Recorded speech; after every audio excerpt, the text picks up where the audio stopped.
యాక్చువల్గా మేము Nizam college students అండి. అయితే ఇక్కడ జరిగిన మొదటి సమస్య ఏంటంటే, ఇంతకు ముందుకు ఒక సర్క్యులర్ తీసుకొచ్చిండు. ఎస్సీ స్టూడెంట్స్కి వాళ్ళ అకాడమిక్ సెక్షన్స్లో ఉన్న అమౌంట్ ఆల్రెడీ మేము 10,000 డిపాజిట్ చేసినాము. వాళ్ళ ఫీజు మొత్తము అంటే ఏదైతే సీట్ అయితే వచ్చిందో వాళ్ళకు మొత్తం ఫుల్ కోర్స్ ఫీజు 20,000 కట్టామని ఎస్సీ సర్క్యులర్, ఒక ఎస్సీ క్యాస్ట్ మీద ఒక సర్క్యులర్ తెచ్చిండు. ఆ సర్క్యులర్ మేము అగెనెస్ట్గా మేము పోరాడినాం. మా Nizam college first year second year students మొత్తం కలిపి ప్రిన్సిపాల్ దగ్గర పోయి, సార్ మీరు ఇట్లా కుట్రపూరితమైన ఎస్సీ సర్క్యులర్ ఎందుకు రిలీజ్ చేసిండు, ఇట్లా మీరు ఒక క్యాస్ట్ను కించపరచం కదా అని దాని గురించి మేము పోరాడితే దానికి సార్ కూడా సారీ చెప్పిండు. సారీ చెప్పిన తర్వాత నెక్స్ట్ డే నుంచి మెస్ బంద్ చేస్తున్నాడు. బంద్ చేసి బడ్జెట్ లేదని చెప్తున్నాడు.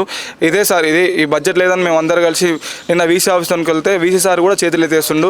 వీళ్ళిద్దరు వీసీ సార్ ప్లస్ మరియు మా ప్రిన్సిపాల్ సార్ ఇద్దరు కుమ్మక్కయ్యి స్టూడెంట్స్కి అన్యాయం చేయాలనే మ్యాక్సిమం ట్రై చేస్తుండు. సార్ మేము ఒక రాష్ట్ర స్థాయి ఒక పరీక్ష ఎంట్రన్స్లో క్లియర్ చేసి మంచి ర్యాంకులు తెచ్చుకొని నిజాం కాలేజ్కి వచ్చినాము. నిజాం కాలేజ్ ఏం చిన్న కాలేజ్ కదా సార్, చాలా మన రాష్ట్రంలో ఉన్న టాప్ కాలేజెస్లో నిజాం కాలేజ్ ఒక చాలా పెద్ద కాలేజ్.